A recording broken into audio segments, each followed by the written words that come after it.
नमस्कार दोस्तों, आप सभी का हमारे चैनल पर स्वागत है।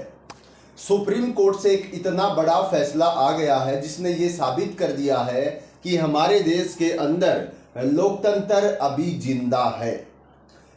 काफी दिनों से अगर सुप्रीम कोर्ट हो या हाई कोर्ट हो और लोगों की उम्मीदें हों तो उम्मीदें इस तरीके से लगाई जा रही थी कि कोई ऐसा बड़ा फैसला आए, निर्वाचन आयोग पर आए या फिर मशीन को लेकर आए, कुछ तो ऐसा बड़ा फैसला आए। लेकिन आज इसी तर्ज पर एक बड़ा फैसला सुप्रीम कोर्ट की तरफ से आ गया है। सुप्रीम कोर्ट ने यूपी के चुनाव को लेकर दोबारा से मतगणना के आदेश जारी कर दिए। साथियों, पुनः मतगणना के आदेश जारी हो गए हैं। पूरी खबर बताऊंगा, बहुत बड़ी खबर है। आखिरकार किस प्रकार से हाई कोर्ट ने उस याचिका को खारिज कर दिया था, लेकिन सुप्रीम कोर्ट में जैसे ही याचिकाकर्ता पहुंचा तो उसकी पूरी दलीलें सुनी गई और दोबारा से रिकाउंटिंग के आदेश सुप्रीम कोर्ट ने जारी कर दिए। स्क्रीन पर भी आप देख सकते हैं, बार एंड बेंच की तरफ से खबर आई है। सुप्रीम कोर्ट ने यूपी पंचायत चुनाव में विसंगतियों को उजागर कर दिया। दोबारा मतगणना का आदेश भी जारी कर दिया गया है। जी हाँ दोस्तों, दोबारा से मतगणना होगी। पूरा मामला बिल्कुल बारीकी से समझाऊंगा। हमारे देश के अंदर कुछ इन चीजों को सुप्रीम कोर्ट पकड़ रहा है जिन चीजों से बहुत बड़े खेले हो रहे हैं। दरअसल ये जो सुनवाई थी, इसकी सुनवाई कर रहे थे जस्टिस संजय करोल और जस्टिस कोटेश्वर सिंह, और इस चीज को लेकर लगातार सुनवाई जारी थी सुप्रीम कोर्ट के अंदर। तो सुप्रीम कोर्ट के अंदर इस सुनवाई के बीच इतना बड़ा फैसला आना, जो यूपी के अंदर योगी सरकार है या फिर निर्वाचन आयोग है, उसको झटका लगना लाजमी था, क्योंकि फैसला इतना बड़ा आया है। दोबारा से रिकाउंटिंग, दोबारा से जो है मतगणना की जरूरत पड़ी और सुप्रीम कोर्ट ने यह बड़ा आदेश दिया है और कई फटकार भी लगाई है। पहले तो पूरा मामला समझाता हूं, ध्यान से समझिएगा, बहुत बड़ी खबर है साथियों। स्क्रीन पर आप देख सकते हैं, दैनिक जागरण की तरफ से बताया गया है। इस मामले में याचिकाकर्ता विजय बहादुर 37 वोटों से ग्राम प्रधान का चुनाव सुनील कुमार से हार गए थे। विजय बहादुर ने आरोप लगाया था कि पीठासीन अधिकारियों ने मौखिक रूप से उसे बताया था कि 3 मतदान केंद्रों पर 1194 वोट डाले गए हैं, जबकि बाद में जब चुनाव फॉर्म पर यानी कि फॉर्म 46 पर सारी जानकारियां होती है, उसमें 1213 वोट डाले जाने की बात दर्शाई गई। यानी कि उस पर फॉर्म पर कुछ अलग था, बताया कुछ अलग गया। यानी कि पीठासीन अधिकारी द्वारा डाले गए वोटों का बताया गया मौखिक विवरण और चुनाव जो प्रपत्र में डाले गए कुल वोटों की बीच 19 वोटों का अंतर था। अब मामला सुनिए, पूरा मामला बताऊंगा। जो हारने वाला है चुनाव, जो हारा है, उसने देखा कि पूरे दिन में वोट डाले गए उन बूथों पर 1194 वोट डाले गए, लेकिन जब पूरा डाटा लिखकर देना होता है, निर्वाचन आयोग को आगे भेजना होता है और पीठासीन अधिकारी ये सारा काम करते हैं।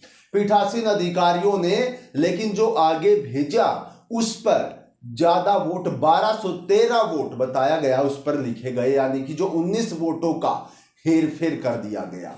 और हैरानी की बात इस केस में एक और है, जब सुप्रीम कोर्ट के अंदर पीठासीन अधिकारियों से वो सारे दस्तावेज मांग लिए गए, वो डायरी मांग ली गई, तो पीठासीन अधिकारियों के पास डायरी भी नहीं मिली, वो डायरी भी गायब हो गई थी। इस पर सुप्रीम कोर्ट और भड़क गया। खैर, बारीकी से बता रहा हूं और इस खबर में पूरा मामला जान लीजिए। पहले तो इस खबर में बताया गया कि इस मामले में एसडीएम ने 31 अक्टूबर 2022 को पुनः मतगणना का आदेश दिया था, लेकिन हाईकोर्ट ने 27 जनवरी 2023 को पुनः मतगणना का एसडीएम का आदेश रद्द कर दिया। हाईकोर्ट ने पुनः मतगणना के लिए दस्तावेजी साक्ष्यों को अपर्याप्त माना था, लेकिन सुप्रीम कोर्ट ने अपील पर सुनवाई करते हुए माना कि दोबारा से यानी कि जो दोबारा से चुनाव जो रिकाउंटिंग कराने की इस पर बहुत ज्यादा जरूरत है और सुप्रीम कोर्ट ने फैसला दे दिया। यानी कि जब ये पूरा का पूरा झोलमेल हुआ, पूरा का पूरा वोटों का हेर फेर हुआ, उस दौरान एसडीएम हाईकोर्ट में याचिका दायर कर दी थी कि दोबारा से रिकाउंटिंग होनी चाहिए, लेकिन हाईकोर्ट ने मना कर दिया, उस याचिका को रद्द कर दिया। फिर उसके बाद मामला सुप्रीम कोर्ट पहुंचा और सुप्रीम कोर्ट ने तमाम चीजें देखी कि ऐसा ऐसा है, तो सुप्रीम कोर्ट ने झट से आदेश दे दिया कि दोबारा से इस पर रिकाउंटिंग होनी चाहिए। और इसके बाद सुप्रीम कोर्ट ने क्या कहा देखिए। शीर्ष कोर्ट ने कहा कि अदालत इस बात से चिंतित नहीं है कि सत्ता में कौन है, यानी कि कौन जीता, इससे कोई मतलब नहीं है, बल्कि इससे है कि कोई सत्ता में कैसे आया। यह प्रक्रिया संवैधानिक सिद्धांतों और स्थापित मापदंडों के अनुसार होनी चाहिए। अगर ऐसा नहीं है तो उस व्यक्ति को सत्ता से वंचित किया जाना चाहिए और लोगों की ओर से फैसला लेने की प्रक्रिया देनी चाहिए। जी हाँ, मामला इस प्रकार से मोड़ ले गया। सुप्रीम कोर्ट ने कह दिया कि कौन जीता कौन हारा इससे हमें कोई मतलब नहीं है, हमें मतलब है कि जिस प्रकार से वोटिंग हुई, जिस प्रकार से पीठासीन अधिकारियों ने फेरबदल वोट ऊपर नीचे किए, उस तरीके से चुनकर अगर कोई सत्ता में आया है तो उसको अभी हटाना चाहिए और अभी उसको हटा करके दोबारा से लोगों को ये अधिकार मिलना चाहिए कि दोबारा से वो चुनाव करा सके या दोबारा से उसकी गिनती करवा सके। जी हाँ, और इसके पूरे मामले के बाद जबरदस्त फैसला सुप्रीम कोर्ट ने सुनाया, जिसके साथ साथ सुप्रीम कोर्ट ने और भी कई फटकार जड़ दी। स्क्रीन पर देख सकते हैं। शीर्ष अदालत ने कहा कि चुनाव से जुड़ा प्रत्येक दस्तावेज महत्वपूर्ण होता है और उन्हें सुरक्षित रखने के लिए सभी प्रयास किए जाने चाहिए। कोर्ट ने कहा कि मौजूदा चुनाव 2021 में हुआ था और 4 साल बाद इस फैसले के माध्यम से कानूनी प्रक्रिया का समापन हुआ है। 4 में से 3 उम्मीदवारों ने चुनाव की सत्यता और उसे संचालित करने के तरीके पर सवाल उठाए हैं। चुनाव से संबंधित महत्वपूर्ण दस्तावेज गायब हैं और गायब होने का कोई स्पष्टीकरण नहीं है। मौजूदा तथ्यों को देखते हुए पुनः मतगणना न्यायोचित होगी, यानी कि दोबारा से रिकाउंटिंग ही करवानी पड़ेगी। सुप्रीम कोर्ट ने विजय बहादुर, जो कि हार गए थे, विजय बहादुर की अपील स्वीकार करते हुए हाईकोर्ट का फैसला निरस्त कर दिया और पुनः मतगणना का एसडीएम का आदेश था जो उसको बहाल कर दिया गया। जी हां, सुप्रीम कोर्ट ने देखा कि 4 वहां पर चुनाव हैं, 4 जो उम्मीदवार हैं उनमें से 1 जीत गया, 3 हार गए हैं और जो हारे हुए हैं वो तीनों कह रहे हैं कि इस प्रकार से हुआ है, इस प्रकार से हुआ है। और अगर रिकॉर्ड हम मांगे तो जो पीठासीन अधिकारी हैं उनके पास डायरिया भी नहीं है, डायरिया सबूत भी जो उस टाइम के थे वो गायब हैं।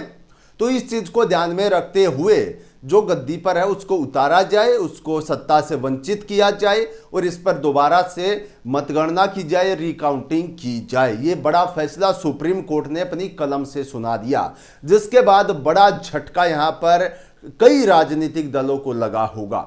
लेकिन सुप्रीम कोर्ट का यह सराहनीय फैसला है और इस प्रकार के फैसले देने वाले जजों को हम भी सलाम करते हैं, ताकि हमारे देश के अंदर जो लोकतंत्र है उसको बचाया जा सके, उसको सेफ रखा जा सके। क्योंकि आज के दिन हमारे देश के लोकतंत्र पर बहुत सारी उंगलियां उठने लग गई हैं और उंगली उठने का कारण भी आप सभी जानते हैं। तो ये एक बड़ी खबर थी जो मैं आपके बीच लेकर आया हूं। इस वीडियो को आप ज़्यादा से ज़्यादा शेयर भी कर सकते हैं। हम आपके साथ जुड़ते रहेंगे इसी प्रकार के बड़े मुद्दे लेकर। आज की इस वीडियो में इतना ही साथियों, फिर जुड़ते हैं। नमस्कार, जय हिंद।